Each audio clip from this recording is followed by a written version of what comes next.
நபிகள் நாயகத்திற்கு எத்தனை ஆண்டுகளாக குர்ஆன் இறக்கப்பட்டது? 23 ஆண்டுகள் குர்ஆன் இறக்கப்பட்டது. குர்ஆனில் எத்தனை அத்தியாயங்கள் இருக்கிறது?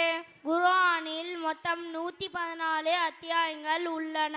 குர்ஆனில் மக்கி வசனம் மதனி வசனம் என்பது எதனை குறிக்கும்? மக்கி என்பது மக்காவிலும் மதனி என்பது மதனாவிலும் இறங்கிய வசனமாகும். குர்ஆனை முதலாக தொகுத்தது யார்? அபூபக்கர் ரலியல்லாஹு அன்ஹு அவர்கள்.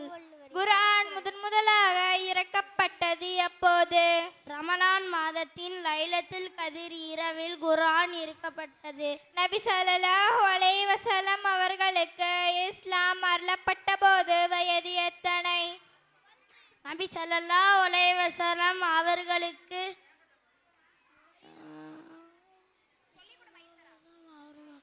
இஸ்லாம் அருளப்பட்ட போது வயது 40. நபி ஸல்லல்லாஹு அலைஹி வஸல்லம் அவர்கள் மக்கா மதீனா இரண்டிலும் எத்தனை ஆண்டுகளாக இஸ்லாத்தை போதித்தார்கள்? மக்காவில் 13 ஆண்டுகள், மதீனாவில் 10 ஆண்டுகள்.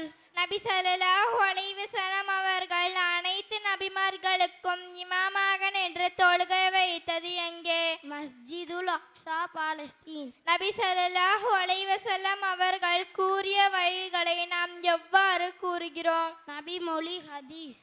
இஸ்லாம் அருளப்பட்ட போது அலி ரலியல்லாஹு அவர்களுக்கு வயது எத்தனை? 10 வயது. மதீனாவிற்கு இஸ்லாமிய அழைப்பு விடுக்க அனுப்பப்பட்ட சஹாபி யார்? முஸ்அப் இப்னு உமைர் ரலியல்லாஹு அன்ஹு. சொர்க்கம் உறுதியளிக்கப்பட்ட நபித்தோழர்கள் எத்தனை பேர்? சொர்க்கத்தில் உறுதியளிக்கப்பட்ட நபித்தோழர்கள் 10 நபித்தோழர்கள். இஸ்லாத்தை அதன் துவக்க காலத்தில் ஏற்றுக்கொண்டவர்களை குர்ஆன் எவ்வாறு அழைக்கிறது?